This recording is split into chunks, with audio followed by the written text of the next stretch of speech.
விவிலியம் அறிவோம். வணக்கம் அன்பர்களே. இன்று நாம் அறிய போகும் பகுதி சீராக்கின் ஞானம், அதிகாரம் 26. துணிவுள்ள மனைவியை அடைந்த கணவன் பேறு பெற்றவன். அவனுடைய வாழ்நாளின் எண்ணிக்கை 2 மடங்காகும். பற்றுள்ள மனைவி தன் கணவரை மகிழ்விக்கிறாள். அவன் தன் வாழ்நாள் முழுவதும் அமைதியாக கழிப்பான். நல்ல மனைவியே ஒருவனுக்கு கிடைக்கும் நல்ல சொத்து. ஆண்டவருக்கு அஞ்சு நடப்போர் பெரும் செல்வங்களுள் ஒன்றாக அவளும் அருளப்படுவாள்.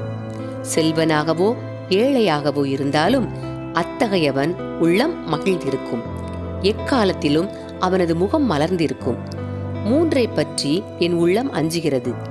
4வது என்னை அச்சுறுத்துகிறது. அவை நகரத்தின் அவதூறு, மக்கள் கும்பல், தவறான குற்றச்சாட்டு. இவை 3ம் சாவினும் கொடியவை. ஒரு பெண் மற்றொரு பெண் மேல் பொறாமைப்படுவது உள்ளத்துக்கு துன்பமும் துயரமும் தருகிறது. வெடுக்கென்று பேசும் நாவை கொண்டவளை எல்லோரும் உணர்ந்து கொள்வர். கெட்ட மனைவி எருதுகள் பூட்டிய பொருந்தா நுகத்தடி போன்றவள். அவளை அடக்குகிறவன் தேளை பிடித்தவன் போன்றவன். குடிவெறியில் உள்ள மனைவி கடுஞ்சினத்தை தூண்டிவிடுவாள். அவள் தன் வெட்கத்தை மறைக்க மாட்டாள். கற்பு இழந்த பெண்ணை அவளுடைய கண் வெட்டுகளாலும் கண் இமைகளாலும் அறிந்து கொள்ளலாம். அடக்கமற்ற மகளை கண்டிப்புக்குள் வைத்திரு.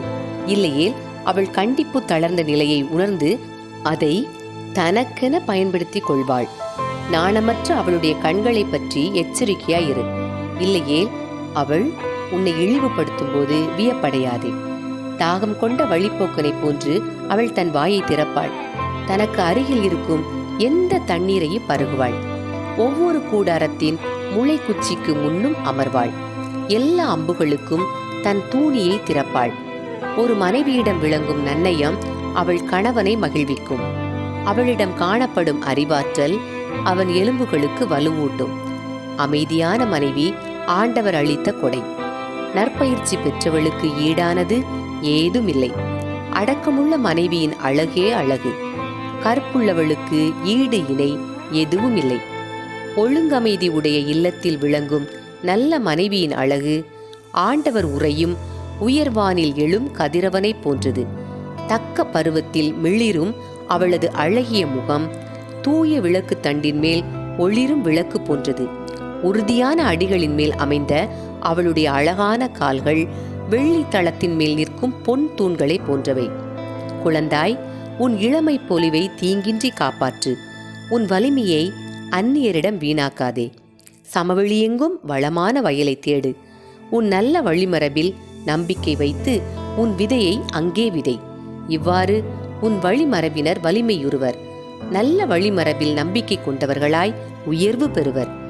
விலை மாது எச்சில் போன்று கருதப்படுவாள். மணமுடித்த பெண் தன் கள்ள காதலர்களுக்கு சாவு கூடமாய் அமைவாள். இறைப்பற்றில்லா மனைவி சட்டத்தை கடைபிடிக்காதவனுக்கு கொடுக்கப்படும் உடைமை. இறைப்பற்றுள்ள மனைவி ஆண்டவர்பால் அச்சம் கொள்வோனுக்கு கொடுக்கப்படும் கொடை. நாணமற்ற மனைவி தன் இகழ்ச்சியில் மகிழ்ச்சி அடைகிறாள். நாணமுள்ள பெண் தன் கணவன் முன் கூட அடக்கமாயிருப்பாள். அடக்கமற்ற மனைவி நாய் என கருதப்படுவாள். நாணமுள்ளவள் ஆண்டவருக்கு அஞ்சுவாள். தன் கணவனை மதிக்கும் மனைவியை ஞானி என அனைவரும் கண்டு கொள்வர்.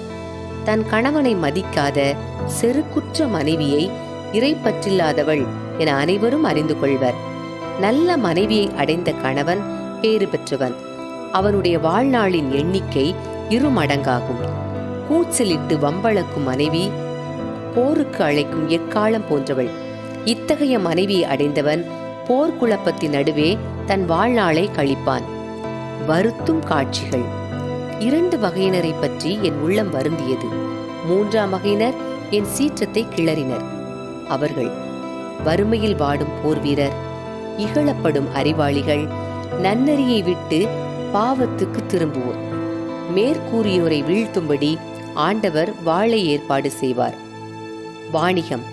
தவறுகளை தவிர்ப்பது வணிகருக்கு அரிது.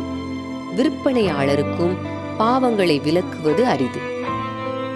அன்பர்களே, இறைவார்த்தையோடு பயணித்தோம். இறைவனோடு நம் பயணத்தை தொடர்வோம்.